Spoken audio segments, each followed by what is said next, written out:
Bago tayo magumpisa sa ating istorya, makikiusap muna ako sa'yo. Mag-comment ka naman kung taga saan ka at anong oras mo ito pinapanood. Nakakatuwang isipin na sa iba't ibang sulok ng mundo, may mga taong sabay-sabay nakikinig sa iisang kwento ng pag-asa, sakit at pagbangon. Kaya halika na, simulan na natin ang ating kwento. Maaga pa lang ay gising na si Salve Maristela. Sa maliit nilang inuupahang bahay sa isang masikip na eskinita sa Pasig, halos hindi pa sumisilip ang araw ay naririnig na ang mahinang pagkalansing ng sandok, takure at mga lumang pinggan. Tahimik siyang kumikilo sa kusina upang hindi magising agad ang kanyang inang si Minda, na ilang araw nang inuubo at madalas hingalin. Sa tabi ng dingding ay may maliit na lamesang kahoy na may bakbak na pintura, at sa ibabaw niyon ay isang notebook na puno ng mga listahan, bayarin sa kuryente, hulog sa kotse, renta sa bahay, gastos sa gamot, at allowance ng bunso nilang si Pau. Hawak ni Salve ang isang pirasong tinapay habang binabasa ang listahan. 3 araw na lang, deadline na naman ng renta, bulong niya sa sarili. Mula sa kwarto ay lumabas si Pau, nakasuot pa ng kupas na t-shirt at nakapulupot ang kumot sa katawan. "Ate, aga mo na naman," sabi nito habang kinukusot ang mata. Ngumiti si Salve kahit halatang kulang sa tulog. "Kailangan, bago ako pumasok, dadaan pa ako sa butika. Uubusin na ni nanay yung gamot niya." Napayuko si Pau. "Ate, pwede namang huminto muna ako sa SEM na to para mabawasan. Wag na wag mong sasabihin yan." Mahina ang boses ni Salve pero matigas ang tono. "Ikaw na nga lang ang pag-asa nating makatapos. Ako nga, di ba? Hindi ko na tinuloy. Ikaw, kailangan mo." Tahimik na napatitig si Pau sa atin niya. Sanay na siya sa ganitong usapan pero sa bawat pagkakataon ay mas lalo niyang nararamdaman kung gaano kabigat ang pasan ng kapatid. Lumabas mula sa kwarto si Minda. Hawak ang dibdib habang bahagyang inuubo. "Salve, anak, bakit di ka pa nagpapahinga? Kagabi, 11:00 ka na dumating galing sa karinderya ng Tia Belen mo." Lumapit agad si Salve at inalalayan ng ina papunta sa upuan. "Ayos lang, kunay. Mas okay na ang pagod kesa may problema tayong hindi nababayaran." Napabuntong hininga si Minda. "Anak, pasensya ka na. Kung malakas lang sana ako." "Nanay, tama na po." Hinawakan ni Salve ang kamay nito. "Wala na tayo sa panahon ng sisihan. Ang importante, sama-sama pa tayo." Hindi na nagsalita si Minda. Ngunit sa mga mata nito, halata ang halo ng awa at paghanga para sa panganay niyang anak na tila unti-unting tumatayong haligi ng buong bahay. Pagkatapos maghanda ng agahan, mabilis na nag-ayos si Salve para pumasok sa trabaho. Hindi mamamahali ng kanyang blouse at palda, pero maayos at planchado iyon. Tinignan niya ang sarili sa maliit na salamin. Maputla ang mukha niya sa puyat, pero pinilit niyang ngumiti. "Kayang-kaya mo to," bulong niya sa sarili. Paglabas niya ng bahay ay bumungad agad ang maalikabok na kalsada, mga batang naglalaro sa gilid at mga tinderang nag-aayos ng paninda. Binati siya ng kapitbahay nilang si Aling Susing, isang babaeng hindi mawawalan ng opinyon sa buhay ng iba. "Oh, Salve, ang aga mo na naman. Naku anak, maghanap ka rin naman ng lalaking mayaman para di ka nahirap na hirap," natatawang sabi nito. Ngumiti lamang si Salve. "Kung nadadaan sa paghahanap, baka matagal ko nang ginawa, Aling Susing." "Aba, minsan kasi hindi sipag ang sagot. Swerte!" sigaw pa nito habang humalahlak. Hindi na sumagot si Salve. Sanay na siya sa mga ganoong biro. Mga birong may laman, may tusok, at kadalasan ay may halong pangmamaliit. Pagsakay niya sa luma ngulit maayos niyang hatchback, saglit siyang napatingin sa manibela. Hindi ito regalo ng kahit sino. Hulugan niya ito mula sa sideline niyang pagtulong sa karinderya ni Tia Belen at sa overtime sa opisina. Minsan naiisip niya, ito lang marahil ang taning pag-imamani na talagang kanya. Pagdating niya sa RJT Construction Supply, agad niyang sinalubong ng malamig na boses ng supervisor niya si Lauro Velez. "Salve, asa na ang liquidation report na pinapagawa ko?" Mataray nitong tanong kahit kakapasok pa lang niya. "Sir, natapos ko na po kagabi. Nasa mesa niyo na po siguro." "Siguro?" Taas kilay nitong sagot. "Dapat siguraduhin mo. Hindi pwedeng hulaan dito." Bago pa makasagot si Salve, ay dumating si Jinky. Naka-lipstick, bagong plancha ang buhok, at amoy mamahaling pabango. "Sir Lauro, good morning!" Malambing nitong bati. Agad na nagbago ang mukha ni Lauro. "Oh, Jinky, good morning! Ikaw, wag mo nang intindihin yung inventory ngayon. Mamaya na yan. Mag-coffee ka muna." Tahimik na napalingon si Salve sa sarili niyang mesa. Hindi na bago ang ganong eksena. Kapag siya, puro utos at puna. Kapag si Jinky, puro lambing at konsiderasyon. Makalipas ang ilang oras, tambak na naman sa kanya ang trabaho. Bukod sa reports, ipinasa pa sa kanya ang pag-aayos ng resibo, pag-i-encode ng delivery logs, at pakikipag-coordinate sa supplier, na trabaho naman talaga ni Jinky. Bandang tanghali, lumapit ang isa niyang katrabahong si Erickson, ang tahimik ngunit palangiting warehouse coordinator, na minsan ay nagbigay sa kanya ng maling akalang may espesyal na pagtitingin nito sa kanya noon. "Salve, lunch tayo?" tanong nito. Napatingin si Salve. "May tinatapos pa ako. Mauna ka na." Umupo si Erickson sa tapat ng mesa niya.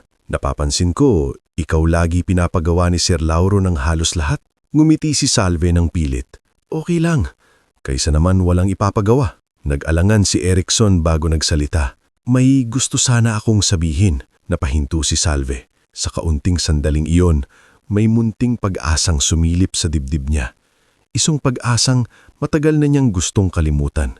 Ngunit ang sumunod na sinabi ni Erickson ay tila marahang kutsilyong tumama sa inaasahan niya. "Ikakasal na kasi ako next month." Parang bumagal ang paligid. Mahinang tugon ni Salve. "Talaga? Congratulations! Salamat! Baka pwede kang pumunta. Nasa invitation na lang later." Pinilit ngumiti ni Salve. "Oo naman." Pagkaalis ni Erickson, dahan-dahan niyang ibinaba ang hawak na ballpen. Hindi naman niya inaming gusto niya ang lalaki. Hindi rin naman ito nangako ng kahit ano. Pero minsan ang pinakamasakit ay hindi panloloko, kundi ang tahimik na pagkaputol ng isang pag-asang hindi mo man lang ipaglaban. Sa kabilang bahagi ng syudad, sa isang mataas na gusali sa Makati, ibang klaseng bigat naman ang pasan ng isang lalaking nakaupo sa dulo ng mahabang conference table. Si Ciro Valencia. Nakasuot siya ng mamahaling coat, pero hindi iyon sapat para itago ang pagod sa kanyang muka. Sa harap niya ay ang ilang board members ng Valencia Holdings, kabilang ang kanyang pinsan si Dario Valencia, ang legal advisor na si Attorney Nestor Braganza, at ang kasintahan niyang si Iliana Fuentebella na isa ring consultant sa kumpanya. "Ciro, this isn't personal," malamig na sabi ni Dario. "We just think the company needs stronger leadership." Napangiti si Ciro, pero walang saya iyon. "Stronger leadership? O mas madaling utuhin?" "Watch your tone," singit ni Attorney Nestor. Tumayo si Ciro. "No, kayo ang makinig. Ilang buwan ko nang napapansin ang irregular transfers, ang delayed disclosures, at ang mga kontratang hindi dumaraan sa tamang proseso. Akala nyo hindi ko makikita?" Nagtama ang paningin ni Dario at Iliana. Si Iliana ang unang nagsalita. "Ciro, unstable ka lang ngayon. Simula nang namatay Tito Ramiel, lahat pinagdududaan mo na." Nanginig ang panga ni Ciro. Hindi dahil sa takot, kundi sa pagpipigil ng galit. Ang ama niyang si Don Ramiel Valencia ang nagturo sa kanya na huwag gawing laruan ang pangalan ng pamilya. At ngayon, ang mismong mga taong pinagkatiwalaan niya ang unti-unting sumisira roon. "Instability?" Mahinang ulit niya. "I gave all of you trust. I gave you access. I gave you time. Tapos ako pa ngayon ang unstable?" Tahimik ang boardroom. Ngunit ang katahimikang iyon ay hindi neutral. Isa iyong katahimikang may kinakampihan. Paglabas niya sa silid, saka lamang siya malalim na nabuntong hininga. Nilapitan siya ng matagal na niyang executive assistant na si Faye Llorente. "Sir, Gusto niyo po bang tawagin ko si Manong Tibo para ihatid kayo? Umiling si Zero. Hindi. Ako na. Sir, okay lang po ba kayo? Saglit siyang natawa.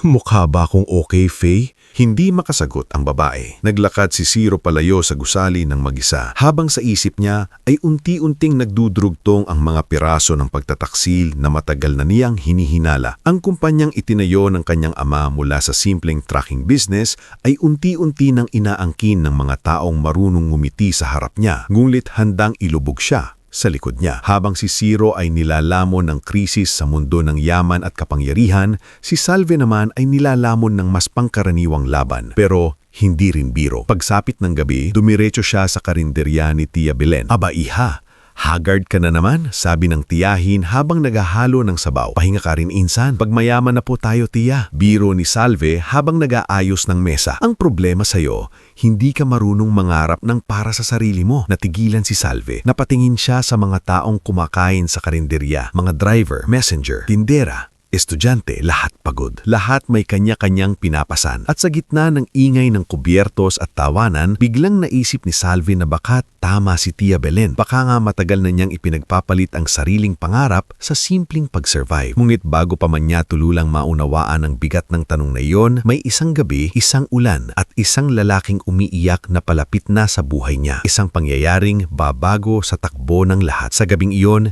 hindi pa niya alam na ang simpleng awa ay magiging daan sa pinakamalaking pagbabago ng kanyang kapalaran. Bago tayo mag-umpisa sa pagpapatuloy ng ating istorya, makikiusap muna ako sa iyo. Mag-comment ka naman kung taga saan ka at anong oras mo ito pinapanood. Nakakatuwang isipin na sa iba't ibang lugar may mga pusong sabay-sabay nakikisama sa kwento ng buhay, sakit at pag-asa. Kaya kung handa ka na, heto na at itutuloy na natin. Hindi agad nakauhi si Salve ng gabing iyon. Magkatapos ng mahabang oras sa karinderya ni Tia Belen, saka pa lang niya naisalansan ang mga nahugasan na baso, natakpan ang mga tirang ulam at nabilang ang kinita sa kaha. Halos 9:00 na ng gabi nang matapos siya. Pagod na pagod ng katawan niya at ramdam niya ang bigat ng araw sa balikat. Ang nakakapanliit na boses ni Lauro sa opisina, ang balitang ikakasal na si Erickson, ang pag-ubo ng kanyang ina at ang paulit-ulit na kwenta sa isip kung paano niya pagkakasyahin ang pera para sa susunod na linggo. Umuli ka na iha, sabi ni Tia Belen habang tinatanggal ang apron. Ako na ang bahala sa pagsasara. Tia, baka may iutos pa po kayo. Wala na, baka mamaya bumigay ka na dyan sa pagod. Magpahinga ka rin. Ngumiti si Salve ng mahina. Sige po,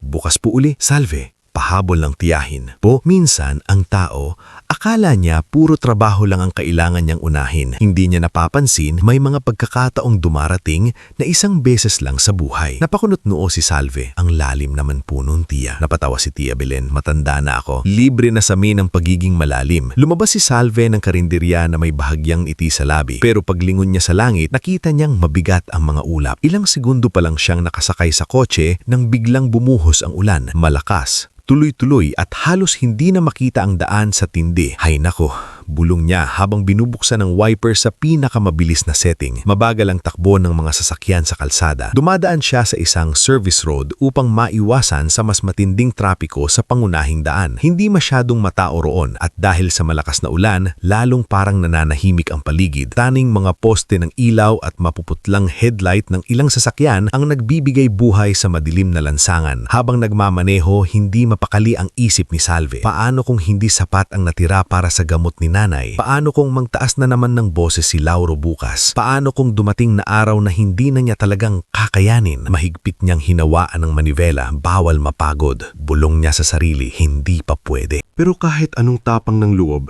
hindi maiiwasan ng tao ang biglang pagtama ng katahimikan sa dibdib kapag mag-isa sa gabi. Kaya nang makita niya sa di kalayuan ang isang aninong nakatayo sa gilid ng kalsada, agad siyang napatitig. Sa ilalim ng isang poste, may lalaking basang-basa sa ulan. Hindi ito nakapayong, hindi rin mukhang naghihintay ng masasakyan. Nakatayo lang ito na parang naliligaw, nakayuko, bahagyang nakahawak sa ulo at hindi gumagalaw kahit malakas ang ulan. Nang bahagyang tumama ang ilaw ng sasakyan sa mukha nito, saka napansin ni Salve ang higit pang nakakagulat. Umiiyak ito. Hindi yung iyak na hysterical, hindi rin iyak na humihingi ng atensyon, kundi yung klaseng tahimik pero wasak. Yung para bang pinipigilan mo ang sarili mong bumigay, pero hindi na talaga kayang itago ng mukha mo ang sakit. Napabagal si Salve. Delikado to, sabi niya sa sarili. Naalala niya agad ang mga bilin ng ina at ni Tia Belen. Huwag magsakay ng stranghero. Huwag huminto sa madilim na kalsada. Huwag magtiwala, lalo na sa gabi. Ngunit sa halip na tuluyang dumiretso, lalo pa siyang bumagal. May kung anong humila sa konsensa niya. Muli niyang tinignan ng lalaki. Hindi ito mukhang hold-upper. Hindi rin ito mukhang lasing.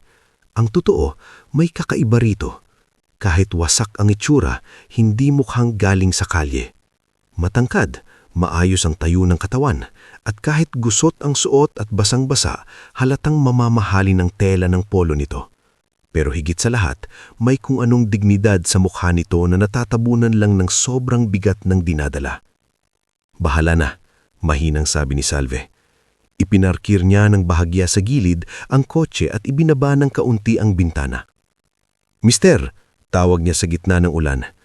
Hindi agad gumalaw ang lalaki. "Mister!" ulit niya. "Ayos lang ba kayo?" Dahan-dahang napatingin ng lalaki sa sasakyan. Sa sandaling iyon, malinaw na nakita ni Salve ang mukha nito. Maputla, pagod, may bakas ng pinahid na luha at may mga matang tila ilang gabing hindi natulog. Lumapit ito ng kaunti sa sasakyan, ngunit may pagitan pa rin. "Pasensya na," sabi nito sa paos na boses. "Hindi ko balak mga bala." "May pupuntahan po ba kayo?" Sandaling natahimik ang lalaki bago sumagot. "Hindi ko rin sigurado." Mas lalong nagtaka si Salve.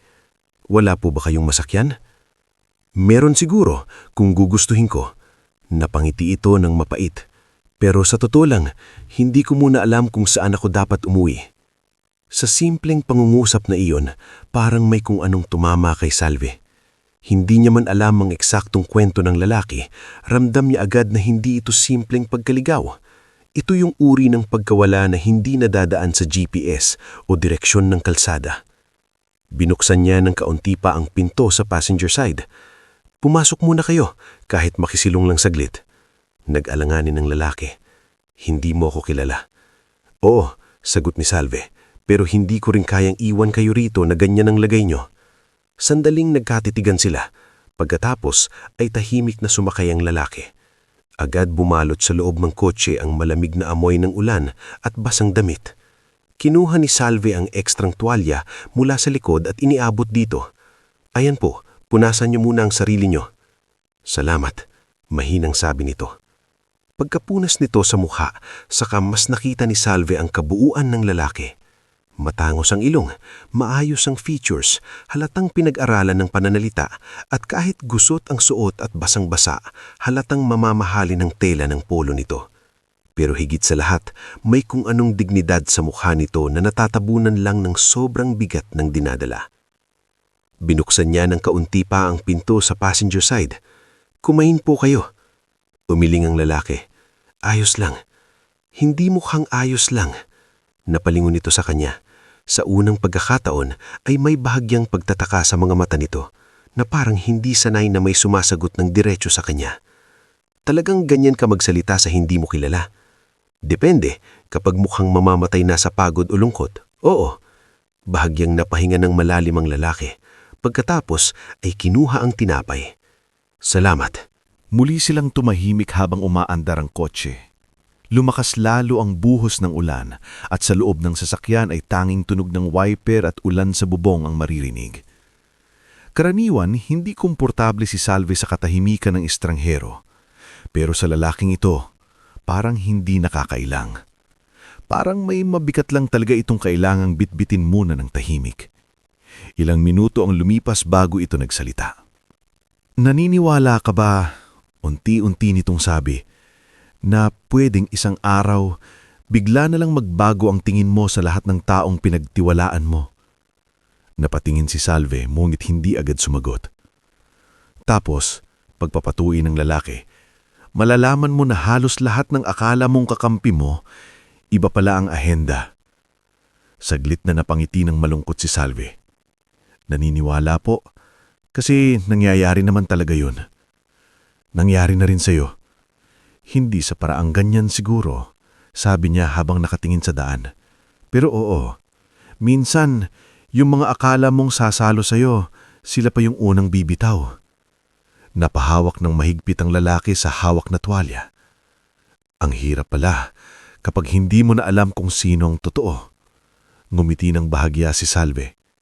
Masakit, oo. Pero minsan, kailangan mangyari yon para malaman mo rin kung sino ang totoo kahit wala ka nang maibibigay. Napatingin ito sa kanya. Tila hindi inaasahan ng lalaki ang ganoong sagot mula sa isang simpleng babae na nagmamaneho ng lumang hatchback sa gitna ng ulan. Anong pangalan mo? Tanong nito. Salve. Salve, ulit nito. Parang inaalala ang tunog ng pangalan. Ako si Ciro. Hindi na nagtanong si Salve kung ano ang apelyido nito. Hindi rin siya usisera sa mga bagay na halatang kayaw pang ikwento ng tao. Sa halip ay tinanong niya, "May matutuluyan po ba kayo ngayong gabi?" Nagdalawang isip si Ciro. Meron siguro, pero ayoko munang bumalik sa lugar kung saan ako dapat nandoon. May alam akong transient inn dito sa may kanto ng Shaw Extension. Hindi mamahalin pero malinis. Madalas dyan nagpapatuloy yung mga supplier na nalilate sa biyahe namin sa karinderya. Napatingin si Ciro sa kanya. Ihahatid mo ako roon? Oo naman.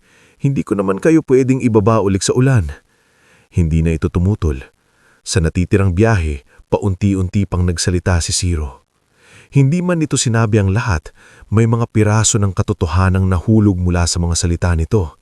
Na may negosyo ang pamilya nila, na may iniwan na responsibilidad ang ama niya, na may mga papel na dapat pinoprotektahan pero tila ginamit laban sa kanya, na may babaeng mahal niya pero hindi na niya alam kung dapat pa bang pagtiwalaan. Sa bawat salitang lumalabas sa bibig nito, lalo lamang pinatunayan ni Salve na ang taong katabi niya ay hindi ordinaryong empleyado o simpleng lalaking naligaw sa ulan. Pero hindi pa rin nagbago ang pagtrato niya rito. Alam niyo, Kuya Ciro, sabi niya sa kalaunan, minsan ang problema sa mga taong maraming hawak sa buhay, iniisip ng iba hindi na sila pwedeng masaktan. Pero tao pa rin naman kayo. Napatawa si Ciro ng mahina, ang unang tunay na tunog ng gaan na lumabas sa kanya sa gabing iyon. Kuya agad? Ano pong gusto niyo, sir? Mas baka kapag patawa nga yata ang kuya. Di ayan, Kuya Ciro. Pagdating nila sa maliit na transient inn, huminto si Salve sa tapat ng gusali. Maliwanag ang ilaw sa lobby at may matandang receptionist na kilala niya dahil minsan nang naghatid doon si Tia Belen ng pagkain sa mga bisita. Ayan to, ligtas dyan. Tahimik na bumaba si Ciro, mulit bago tuluyang isara ang pinto, tinanggal nito ang relo sa kanyang hawak at iniabot kay Salve. Hindi ko alam kung paano babayaran ang ginawa mo. Napakunot-not si Salve. Hindi ko po kailangan yan. Kunin mo na. Umiling siya. Hindi kita sinakyan para bayaran mo ako. Nagtagal ng ilang segundo ang katahimikan. Sa wakas, ibinaba ni Ciro ang hamay na hawak na relo. Bakit mo ginawa yon? Hindi mo ko kilala. Pwedeng masamang tao ako. Bahagyang ngumiti si Salve. Pwede rin naman po. Pero sa itsura nyo kanina, mas mukha kayong taong kailangan ng tulong kaysa taong gagawa ng masama. Napayo ko si Ciro na parang bumara ang lalamunan nito. Salamat, Salve. Tumungo siya. Magpahinga po kayo. Baka bukas mas malinaw na ulit ang isip nyo. At habang pinapanood niyang pumasok ang lalaki sa loob ng inn, hindi niya alam na ang simpleng gabing iyon ay hindi matatapos bilang alaala lang ng awa. Hindi niya alam na ang pangalang Ciro ay babalik sa buhay niya sa paraang hindi niya maisip. Hindi niya alam na ang lalaking pinasakay niya sa kotse dahil sa habag ay isang lalaking nakatadhana palang yumugyug sa mundong sanay siyang tinitiis lang. Sa gabing pauwi si Salve, mas tahimik ang pakiramdam niya kaysa kanina. Pagod pa rin siya, gutom, at may parehong mga bayaring naghihintay sa bahay. Pero sa kung anong dahilan, may kakaibang bigat na nawala sa dibdib niya. Siguro dahil sa unang pagkakataon matapos ang mahabang panahon ng puro trabaho at sakripisyo, nakagawa siya ng isang bagay na hindi lang tungkol sa pag-survive. May natulungan siyang tao. At kahit hindi pa niya alam ang kabuuan ng kwento nito, sapat nang maramdaman niyang minsan, sa gitna ng sariling pagkapagod, kaya pa rin pala niyang maging ilaw sa gabi ng iba. Hindi niya alam na sa mga susunod na araw, babalik ang liwanag na iyon sa kanya. Mas maliwanag, mas mabigat, at mas mapanganib kaysa sa inaasahan niya. Bago tayo magpatuloy sa susunod na kabanata ng ating istorya, makikiusap muna ako sa iyo. Mag-comment ka naman kung taga saan ka at anong oras mo ito pinapanood. Nakakatuwang isipin na may iba't ibang pusong nakikisabay sa bawat tagpo ng kwentong ito. Kaya kung handa ka na, heto na at itutuloy na natin ang mga pangyayaring hindi inakala ni Salve na darating sa buhay niya. Kinabukasan matapos ang gabing iyon ng malakas na ulan, maaga na namang nagising si Salve. Wala namang nagbago sa hitsura ng bahay nila. Naroon pa rin ang kupas na kortina, ang luma nilang bentilador na maingay kapag umiikot, ang maliit na hapagkainan na puno ng mga listahan ng gastusin at ang amoy ng kape at piniritong tuyo sa kusina. Ngulit sa kabila ng pagiging ordinaryo ng umaga, may kung anong naiwan sa isip ni Salve mula sa lalaking pinasakay niya sa kotse. Hindi naman siya romantikong babae na basta na lang magpapadala sa isang tagpo sa ulan. Ang totoo, ang naiwan sa kanya ay hindi kilig, kundi pagtataka. Sino kaya talaga si Ciro? At bakit ang isang lalaking halatang edukado at may pinanggalingan ay nagmukhang nawawala sa gitna ng kalsada na parang wala nang natitirang lakas sa mundo? Ate, tulala ka na naman. Puna ni Pao habang nagsasali ng tubig sa baso. Nagulat si Salve. Ha? Wala. Nag-iisip lang. Baka naman inaalala mo pa yung ikakasal na si Erickson. Tukso nito. Napairap si Salve. Pao, aga-aga. Natawa si Minda pero nauwi rin iyon sa mahinang pag-ubo. Agad namang luapit si Salve para alalayan ng ina. Nay, dahan-dahan lang po, sabi niya. Ayos lang ako anak, sagot ni Minda, bagamat halatang nanghihina pa rin. Ikaw ang hindi mo kang ayos. Parang may iniisip ka. Imiling si Salve. Trabaho lang po. Hindi na siya nagdagdag pa. Hindi niya rin alam kung bakit ayaw niyang ikwento ang tungkol sa lalaking pinasakay niya sa kotse. Siguro dahil pakiramdam niya, isa iyong tagpong dapat manatiling tahimik muna. Isang bagay na hindi buo at hindi niya alam kung may kahihinatnan ba o tuluyan ng matatapos bilang simpleng alaala ng isang maulang gabi. Pagdating niya sa RJT Construction Supply, sinalubong agad siya ng dati ng hindi nawawalang sama ng loob sa opisina. Salve! Sigaw ni Lauro mula sa pinto pa lang. Nasaan na yung supplier summary para sa third quarter? Dapat kahapon pa yan. Sir, nasa email nyo na po kagabi. Sinend ko bago ako umalis. Aba, sumasagot ka pa. Mataray nitong sabi. Ang sinasabi ko, dapat nakaprint na at nasa mesa ko. Sir, ang sabi nyo po kahapon, ang dami mong dahilan. Tahimik na napayuko si Salve. Hindi na bago sa kanya ang ganoong eksena. Pero mas masakit pa rin iyon sa bawat araw na inuulit. Sa likod niya, pasimpleng napangisi si Jinky habang humihigop ng mamahaling kape na muli na namang binili ni Lauro para sa paborito niyang empleyada. Oh, Jinky. Malambing na sabi ni Lauro. Mamaya, sama mo ko sa inventory room ha? Baya mo na si Salve sa reports. Sure po sir. Sagot ni Jinky sabay sulyap kay Salve na puno ng pagyayabang. Sa buong umaga, halos hindi na tumingin si Salve sa labas ng computer screen. Sunod-sunod ang ipinagagawa sa kanya. Liquidation, email follow-ups, petty cash summary at mismong pag-aayos ng mga resibo sa drawer ng bisor. Kapag pumalpak ang iba, siya ang napapagalitan. Kapag may maayos na output, si Lauro ang umaangkin ng kredito. At kahit nasanay na siyang lunukin ng inis, may mga araw pa ring parang sagad na ang pasensya niya. Bandang 10:00 ng umaga, abala siya sa pagpiprint ng billing reports nang biglang may kakaibang galaw sa labas ng opisina. May isang itim na van ang huminto sa tapat ng gusali. Sinundan iyon ng isa pa. At isa pa. Ano yun?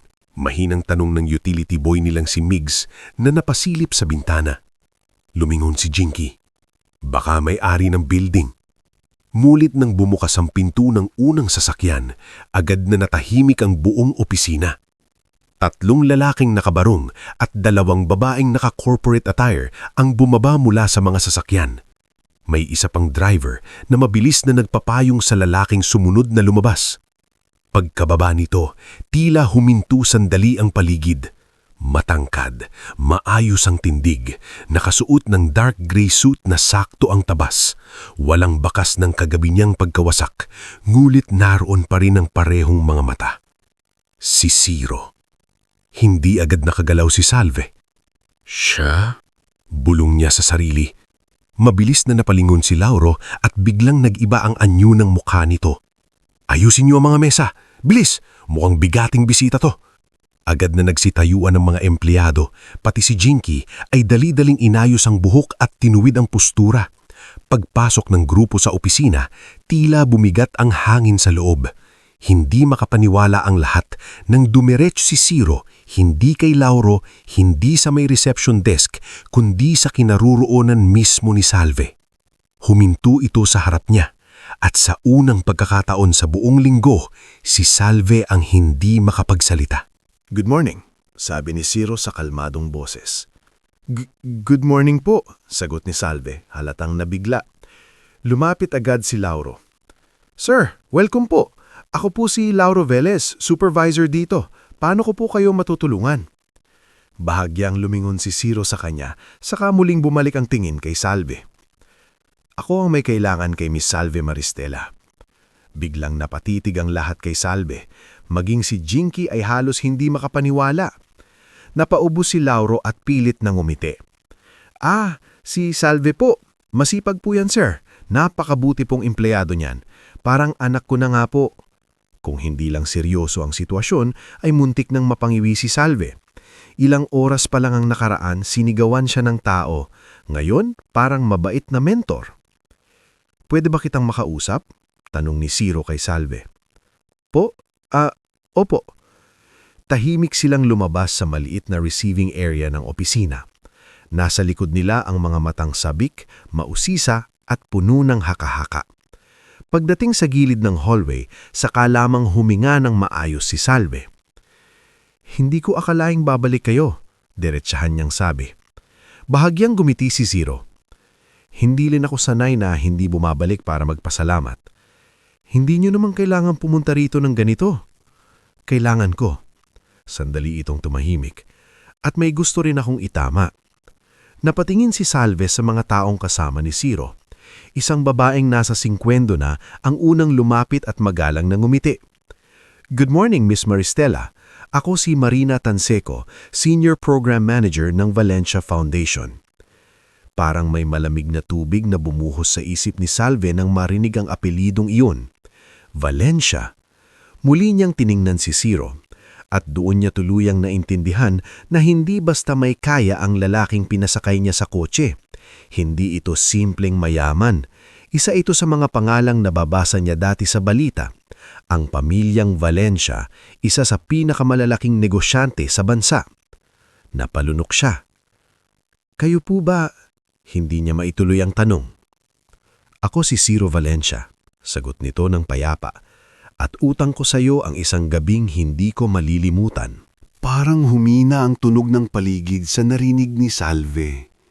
Naalala niya ang basang-basa nitong polo, ang pigil na iyak, ang hawak na tuwalya sa loob ng kotse, ang pandesal na ayaw nitong kainin noong una.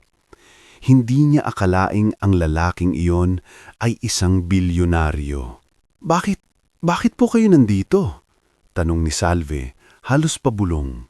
Para magpasalamat. Pero hindi lang yon. Tumanggo si Ciro kay Marina na agad nag-abot ng isang envelope at folder. Nabanggit mo noong gabing iyon na accounting assistant ka rito. Kinausap ko ang ilang tao tungkol sa iyo. Bahagyang nag-iba ang timpla ni Salve. Po? Sandali lang, hindi nyo naman po kailangang hindi ito limos. Agad na sabi ni Ciro na tila alam ang papasok sa isip niya. Hindi kita hinanap para kaawaan. Hinanap kita dahil hindi pangkaraniwan ang taong tutulong sa isang estranherong ganyan ang lagay nang walang hinihinging kapalit. Lumapit si Marina at iniabot ang folder kay Salve. Nagbubukas kami ng posisyon sa Valencia Foundation. Sabi nito, Community Finance and Operations Associate. Base sa background na nakuha namin at sa assessment ng mga taong nakausap namin, bagay sa inyo ang role. Mas mataas ang sweldo kaysa rito, may HMO para sa immediate family, at may malinaw na path for promotion kung maayos ang performance. Natigilan si Salve, hindi niya agad inabot ang folder. Ako? Mahinang tanong niya. Bakit ako? Doon siya tinitigan ng diretso ni Ciro. Kasi nung gabing wala akong silbi sa paningin ng iba, tinrato mo pa rin akong tao. At sa maikling usapan natin, naramdaman kong marunong kang tumingin sa mga bagay ng walang arte at walang takot. Ang ganoong klasing pagkatao, bihira. Saglit itong tumigil. Pero malinaw tayo, Salve. Ang trabahong ito, trabaho talaga. Hindi regalo. Kailangan mo pa ring pagtrabahuan, patunayan at panindigan. Sa halip na masaktan, nakaramdam pa si Salve ng kakaibang ginhawa. Iyon ang gusto niyang marinig. Hindi awa, hindi utang na loob, kundi pagkakataon. Sa loob ng opisina, halatang hindi na matiis ni na Lauro at Jinky ang kuryosidad kaya palihim na sumisilip ang mga ito sa salamin ng pinto. Napansin yun ni Cyro at bumaling kay Marina. "Pwede bang doon tayo sa loob?" sabi niya. Muling pumasok ang grupo sa opisina. Nang dumiretso sila sa gitna, halos mapaatras si Lauro sa kaba. "Sir, kung may concern pong kayo tungkol kay Salve, maaasahan niyo pong mabuting empleyado siya. Huwag mo nang ipaliwanag ang hindi ko naman tinatanong," malamig na sabi ni Cyro. Napatigil si Lauro. "Mula ngayon," pagpapatuloy ni Cyro, "si Miss Salve Maristela ay formal naming inaanyayahan na lumipat sa Valencia Foundation. Siyempre, nasa kanya pa rin ang desisyon, pero nais kong sabihin sa harap ninyong lahat na ang pagpunta ko rito ay hindi dahil may atraso siya, kundi dahil siya ang taong tumulong sa akin nang wala akong maaasahan." Napatanggo si Migs na parang hanga. Napalunok si Jinky.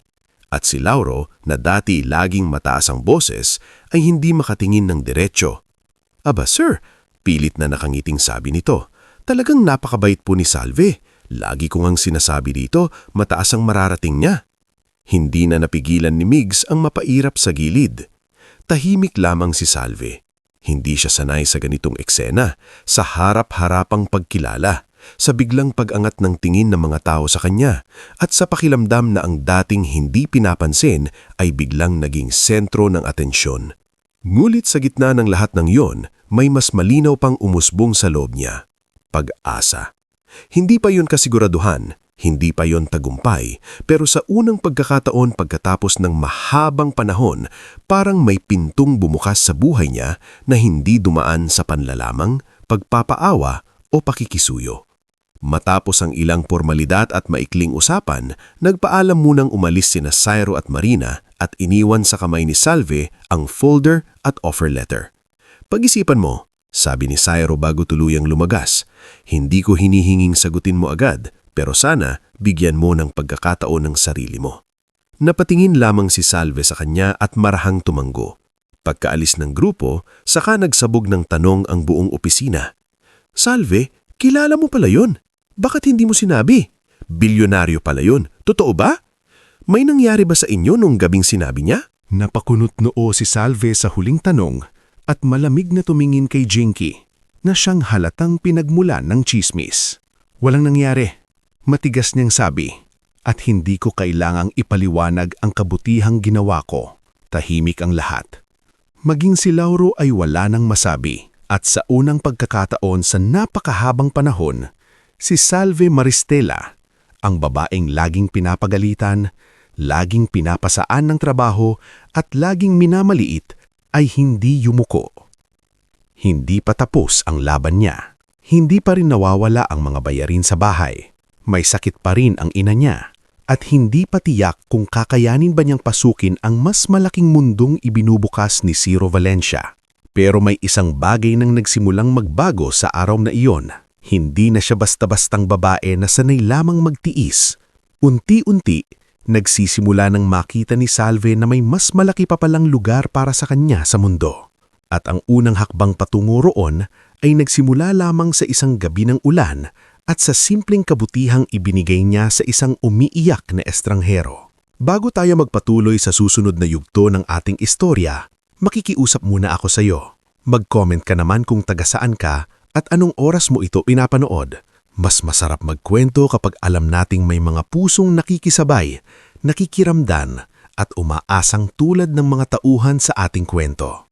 Kaya kung handa ka na, heto na, at itutuloy na natin ang mga pagbabagong hindi naging madali para kina Salve at Ciro. Sagot ni Salve. Sa elevator, napansin niyang madaldal at palabiro si Basti. Huwag po kayong kabahan, ma'am. Dito sa foundation, ang pinakakinatatakutan lang namin ay si Ma'am Marina kapag may deadline. Napangiti si Salve. Ganun ba siya kahigpit? Hindi naman po terror. Parang nanay lang na may checklist. Pagdating sa orientation room, nandun na si Marina Tanseco. Maayos ang postura, nakasalamin at may otoridad ang boses kahit hindi kailangang lakasan. Good morning, Salve. Bati nito. Umupo ka. Marami tayong dadaanan pero gusto kong malinaw agad sa iyo. Hindi ka namin kinuha rito para maging dekorasyon o utang na loob case ni Mr. Valencia. Nandito ka dahil kailangan namin ng taong maingat sa detalye at marunong humawak ng pera ng malinis. Tumanggo si Salve. Opo, naiintindihan ko po. Good, tugon ni Marina. Dahil hindi kita sasaluhin kapag nagpabaya ka, pero susuportahan kita kung magtatrabaho ka ng tama. Hindi nasaktan si Salve sa matalas na pananalita ni Marina. Sa totoo lang, mas gumaan pa ang pakiramdam niya. Mas gusto niya ang diretsahan kaysa sa matatamis na salitang walang laman. Sa mga sumunod na linggo, unti-unti niyang nakilala ang bagong mundong ginagalawan niya. Nakilala niya si Sister Eleanor, isang madre na katuwang ng foundation sa mga scholarship at housing projects. Tahimik ngunit mapagmatsyag ang madre at mabilis nitong napansin ang likas na malasakit ni Salve sa mga benepisyaryo. Anak, sabi ni Sister Eleanor, minsang magkasama silang nag-aayos ng mga papeles para sa educational grants. Hindi sapat ang maayos magbilang sa trabahong ito. Kailangan marunong ka ring tumingin sa tao, hindi lang sa numero. Ngumiti si Salve. Opo, sister, susubukan ko pong balansehin. Nakilala rin niya si Nolan Arceo, ang tahimik na IT analyst ng foundation. Hindi ito masalita, pero halatang matalas ang isip. Kapag may system issue, ito ang laging tinatawag. Minsan, habang pinapaliwanag nito ang digital filing process kay Salve, bigla na lang sinabi nito, mas okay ka rito kaysa sa dati mong opisina. Napatingin si Salve. Paano mo nasabi? Hindi ito agad sumagot. Kasi dito, may mga taong marunong makakita ng marunong. Dahil sa mga taong ito, unti-unting nabawasan ang kaba ni Salve. Natutunan niya ang daloy ng grants, liquidation ng community projects at budget allocation para sa mga scholarship program. Hindi naging madali ang adjustment, pero masarap sa pakiramdam na sa bawat araw may natututuhan siyang bago at may silbi ang ginagawa niya sa buhay ng iba. Kasabay ng bagong trabaho ay ang unti-unting pagginhawa sa bahay nila. Dahil sa mas mataas na sweldo at HMO, na ipa-check up niya si Minda ng mas maayos. Nalaman nilang hindi pa kritikal ang lagay ng ina basta't tuloy-tuloy ang gamot at hindi ito mapapabayaan. Nakabalik din sa mas regular na klase si Paul dahil hindi na nito kailangang mag-isip kung titigil sa pag-aaral. Sa unang pagkakataon matapos ang matagal na panahon, nakabili si Salve ng groceries na hindi puro pinakamura lang ang pinipili. Anak, mahinang sabi ni Minda, minsang inaayos ni Salve ang bagong biling maintenance medicine sa lalagyan. Parang humihinga na ulit ang bahay natin. Napangiti si Salve, pero may kirot din sa dibdib. Hindi dahil sa lungkot, kundi dahil ngayon lang niya naramdaman kung gaano na pala sila kasakal sa hirap noon. Ngulit kasabay ng pagbubuti ng buhay ay ang paglapit ng mas mabibigat na problema. Sa dating pinapasungkan niyang opisina, nagsimula ng kumalat ang bulong-bulunggon. Si Jinky, na tila hindi matanggap ang biglang pag-angat ni Salve, ay nagsabi sa ilang kakilala nila na malamang may espesyal na namamagitan kay Salve at kay Ciro kaya ito biglang naipasok sa Valencia Foundation. Mabilis kumalat ang chismis, lalo na sa mga taong mas gustong maniwala sa mali siya kaysa sa sipag ng iba. Maging sa eskinita nila, hindi rin nakaligtas si Salve. Isang hapon, pauwi siya mula sa trabaho nang narinig niyang may binubulong si Aling Susing sa isa pang kapitbahay.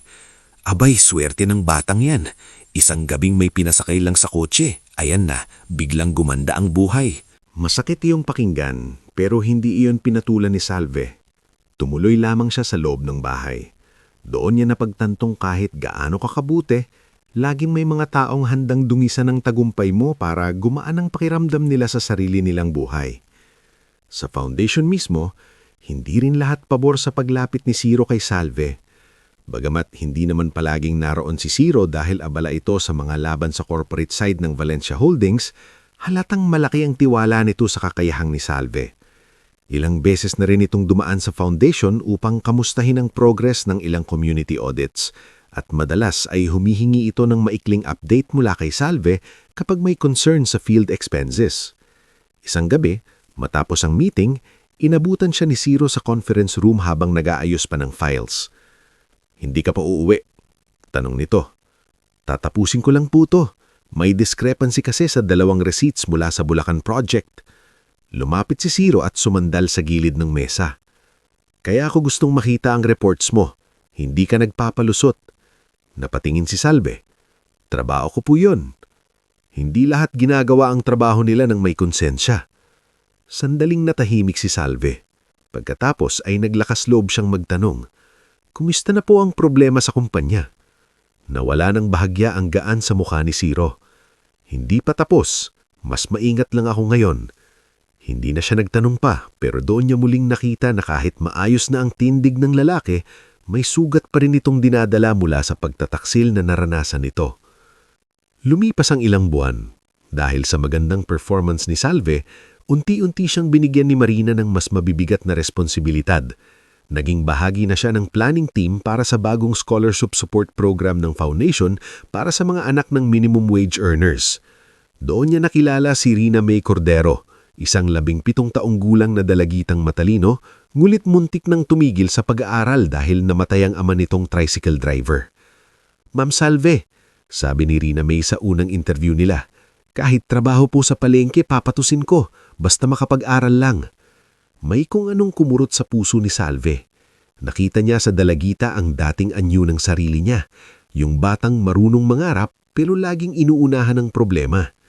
Sa halip na manatiling nasa opisina lang, mas naging malapit si Salve sa mismong layunin ng foundation.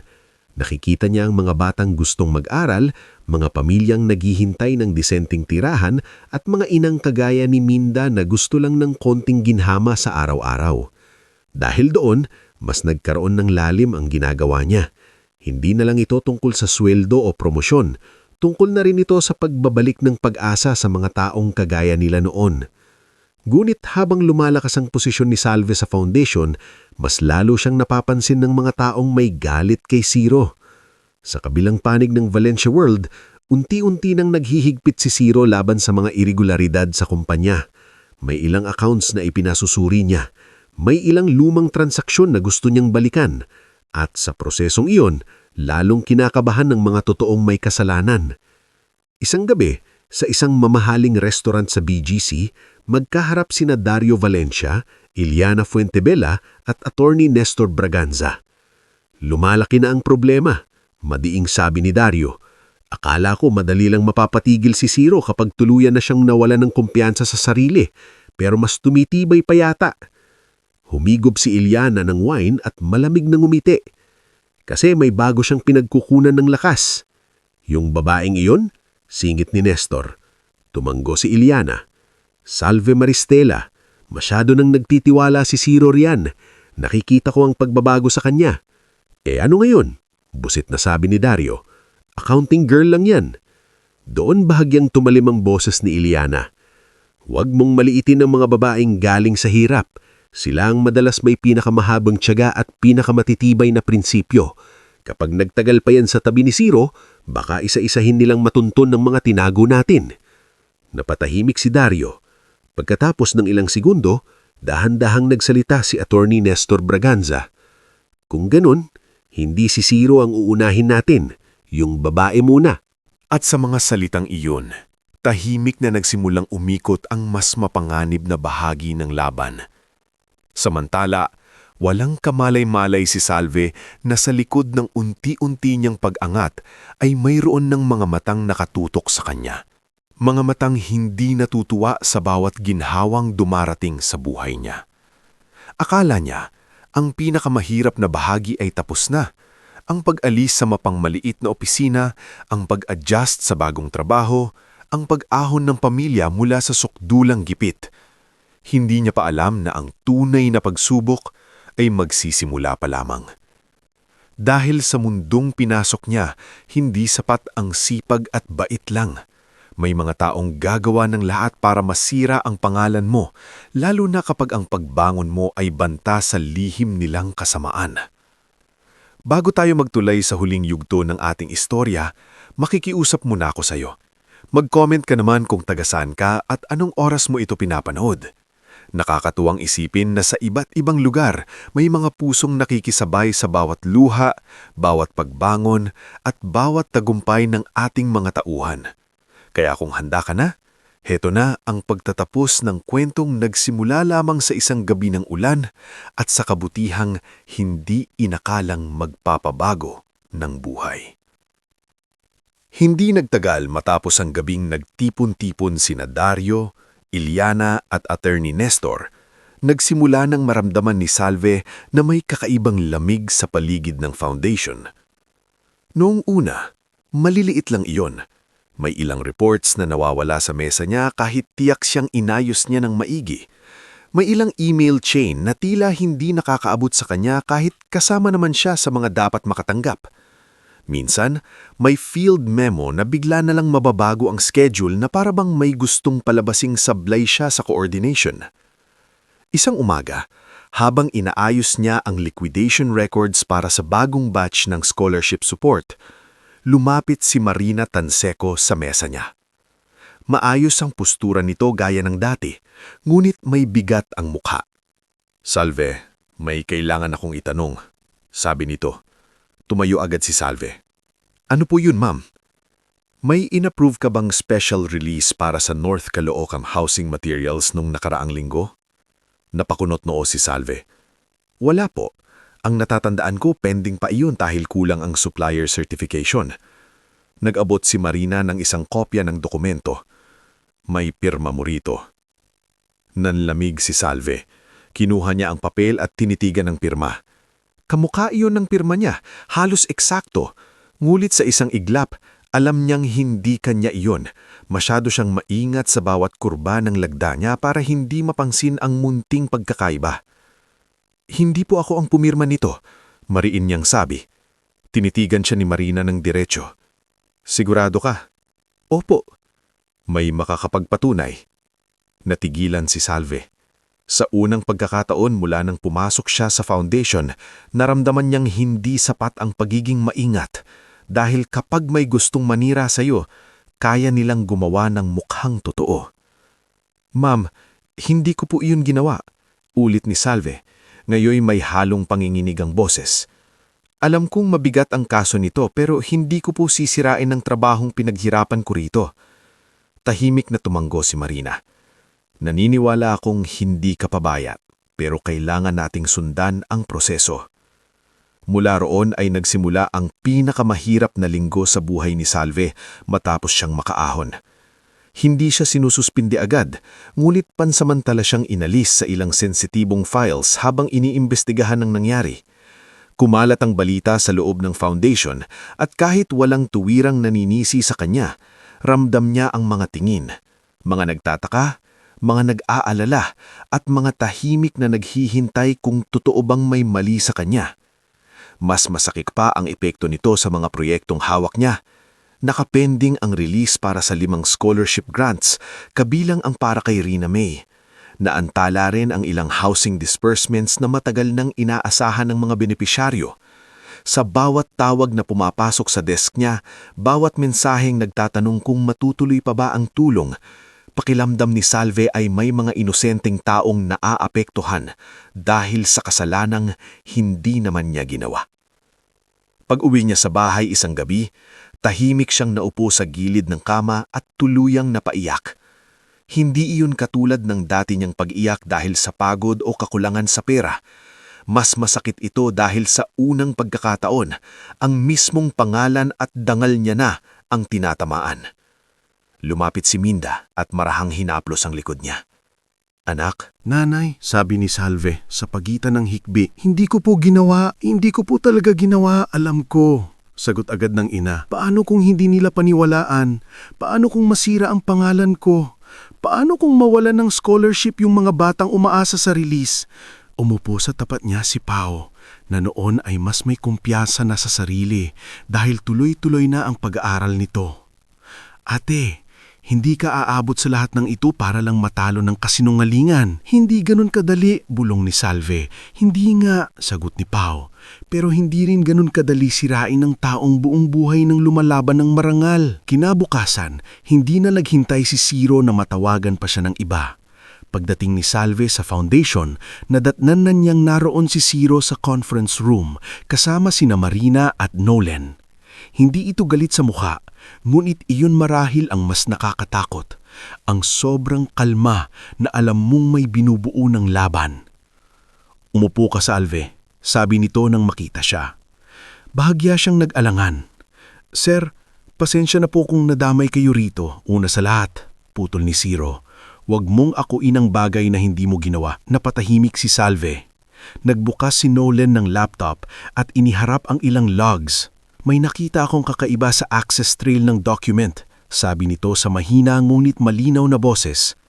Ang file na may forged approval signature ay unang lumabas mula sa archive terminal ng Legal Compliance Room. Legal Compliance? Ulit ni Marina.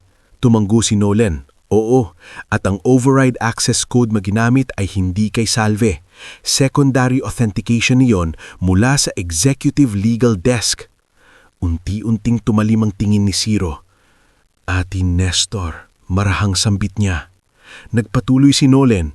Hindi lang iyon, may deleted draft versions din ng parehong document at may ebidensya na inedit ang digital signature layer bago in-upload sa shared system. Hindi ito simpleng pagkakamali. Sinadya ito. May makakapagpatunay ba sa physical movement ng file? Tanong ni Marina. Meron siguro, sagot ni Nolan. Kailangan lang natin ng CCTV access at visitor logs. Doon nagsalita si Zero. Ako na ang bahala. Sa sumunod na mga araw, naging masinsin ang investigasyon. Kinuha ang CCTV footage mula sa gabing sinasabing inihanda ang peking release document. Lumabas doon na may taong pumasok sa legal compliance room lampas na sa office hours. Hindi malinaw sa unang tingin ang muka, ngunit kita ang suot at taas ng katawan. Kasabay nito, may hindi inaasahang tumulong. Si Faye Lorente, ang bating executive assistant ni Zero sa corporate office, ang lihim na nakipagkita sa kanya sa isang cafe sa Ortigas. Hindi na nito kayang sikmurain ng mga nakikita. Sir, mahina nitong sabi. Matagal na po akong may duda sa mga pinapagawa sa legal desk. Ayoko sanang makialam noon, pero nung nadamay na po ang babaeng tumulong sa inyo, hindi ko na po kaya. Nag-abot si Faye ng kopya ng internal message printouts at ilang meeting notes na nagpapatunay na pinag-uusapan ni Dario, Iliana at Ate Nestor ang pag-neutralize sa isang tao sa foundation na masyadong malapit ng tiwala ni Zero. Hindi diretsahang nakapangalan si Salve sa unang mga mensahe, ngunit malinaw sa sumunod na palitan na siya ang tinutukoy. Kapag nasira ang kredibilidad ng babaeng iyon, mas madali nating mapapahina si Zero. Mahigpit na napakuyom ang kamao ni Zero. Samantala, habang lumalalim ang ebidensya, hindi pa rin nawawala ang kaba ni Salve. Hindi niya kayang maging kumpante hanggat hindi tuluyang nalilinis ang pangalan niya. Sa bawat hakbang sa opisina, pakiramdam niya ay nasa binggit pa rin siya ng pagkawala ng lahat ng pinaghirapan niya. Isang hapon, habang nakaupo siya sa maliit na chapel sa loob ng isang partner community center kasama si Sister Eleanor, hindi niya napigilang magsalita. Sister, paano po kung minsan kahit tama ka, pakiramdam mo matatalo ka pa rin? Tahimik na ngumiti ang madre. Anak, ang kasinungalingan maingay, pero ang katotohanan matyaga.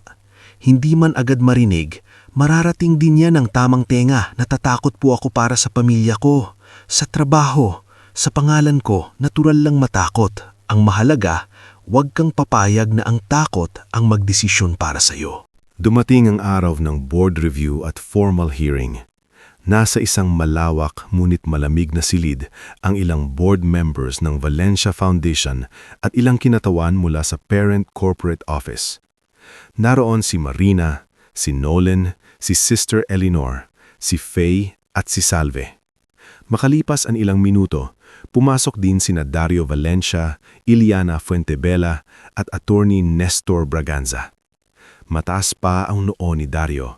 Si Iliana naman ay kalmado ngunit matalim ang tingin kay Salve.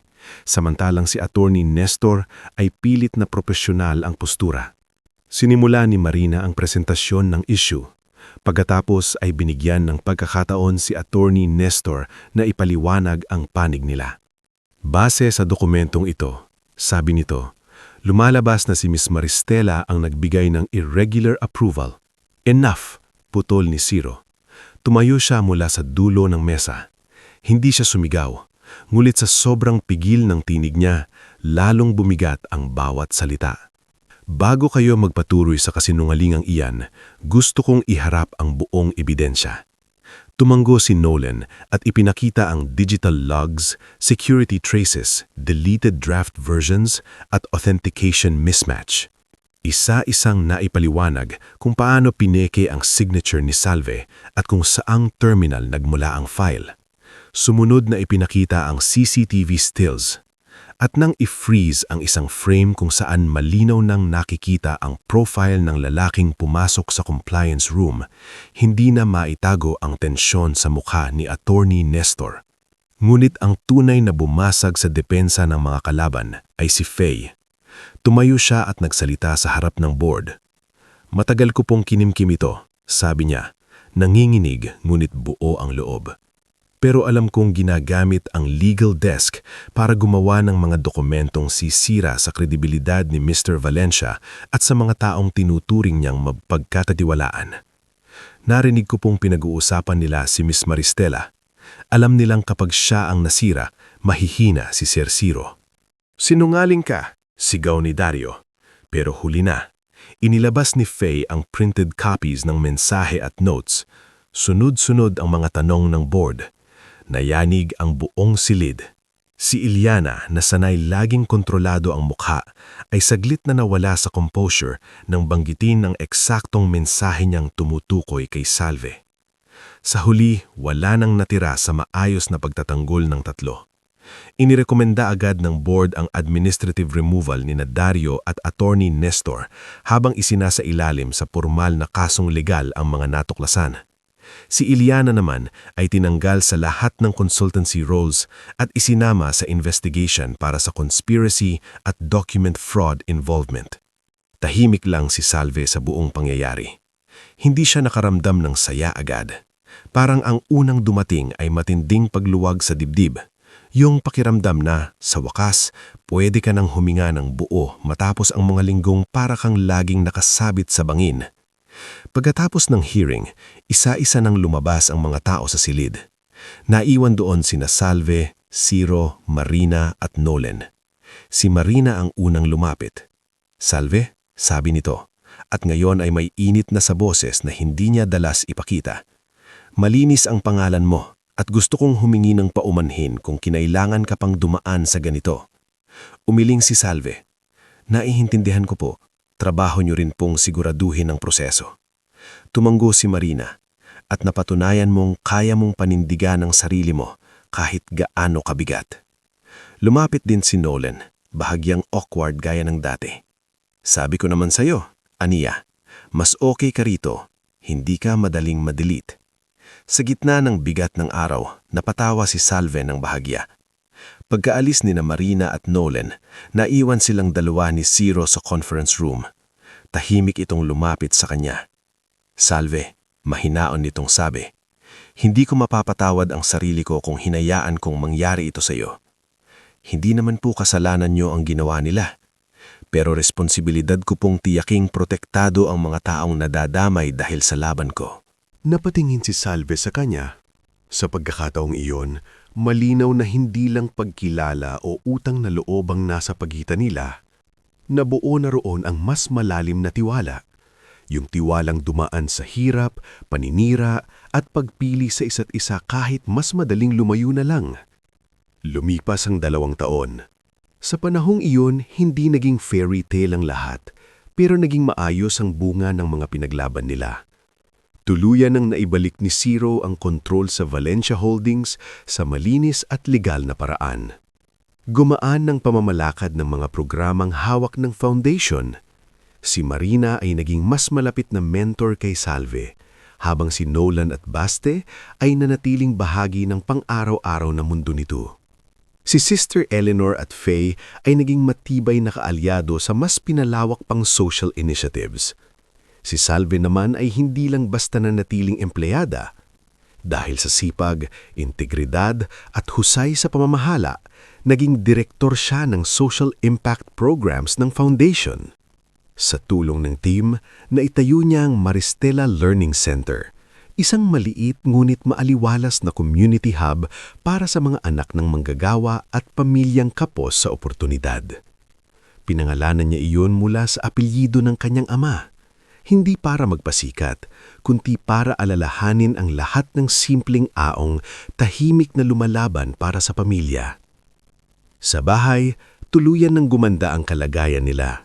Si Minda ay naging mas malakas at nakapagtayo ng maliit na sari-sari store na hindi na dahil sa desperasyon, kundi para manatiling may ginagawa at masigla. Si Pau ay nakapagtapos bilang guro at naging inspirasyon sa mga batang estudyante sa pampublikong paaralan. Maging si Rina May ay kabilang sa mga unang scholars na natulungan ng foundation at ngayon nasa kolehiyo na. Kumukuha ng kursong accountancy dahil gusto raw nitong matutong maging tulad ni Ma'am Salve. At isang maaliwalas na hapon sa loob ng Maristela Learning Center, habang pinapanood ni Salve ang mga batang nagbabasa sa isang sulok at nagtatawanan sa art tables, tahimik na lumapit si Ciro. Wala na ang lalaking basang-basa at umiiyak sa gitna ng ulan. Nasa harap niya ngayon ang lalaking sugatan noon, ngunit natutong lumaban ng marangal. Hindi lang para sa pangalan ng pamilya, kundi para sa mga taong minahal at pinagkakatiwalaan niyang muli. Ang ingay nila, sabi ni Ciro habang pinagmamasda ng mga bata. Napangiti si Salve. Mas gusto ko ang ganitong ingay. Tama ka. Saglit silang natahimik. Pagkatapos ay marahang inilabas ni Ciro ang isang maliit na kahon. Hindi marangya. Simpleng kahon lang na tila pinili hindi para sa presyo kundi para sa kahulugan. Naalala mo, sabi niya, noong gabing gusto kong bayaran ka ng relo? Napatawa ng mahina si Salve. Opo, ayaw kong ngang kunin. Buti na lang. Tinitigan siya ni Ciro. Kasi kung tinanggap mo iyon, baka inisip kong sapat na ang bayad sa kabutihan mo. Pero hindi pala. Naramdaman ni Salve ang pagbilis ng tibok ng puso niya. Salve, patuloy ni Ciro. Noong gabing pinasakay mo ako sa kotse mo, hindi mo ako tinulungan dahil may pangalan ako o may pera ako. Tinulungan mo ako dahil nakita mo akong tao. At mula noon, unti-unti mong binago hindi lang ang direksyon ng buhay mo, kundi pati ang paraan ko ng pagharap sa sarili ko at sa mundo. Dahan-dahan niyang binuksan ang kahon. Hindi ko hinihiling na mahalin mo ako dahil may kaya ako. Hinihiling kong piliin mo ako dahil napatunayan kong kaya kitang samahan sa buhay na pareho nating pinaghirapan. Nanlabo ang mga mata ni Salve. Hindi dahil sa kinang ng singsing, kundi dahil sa haba ng daang dinaanan nila para makarating sa sandaling iyon.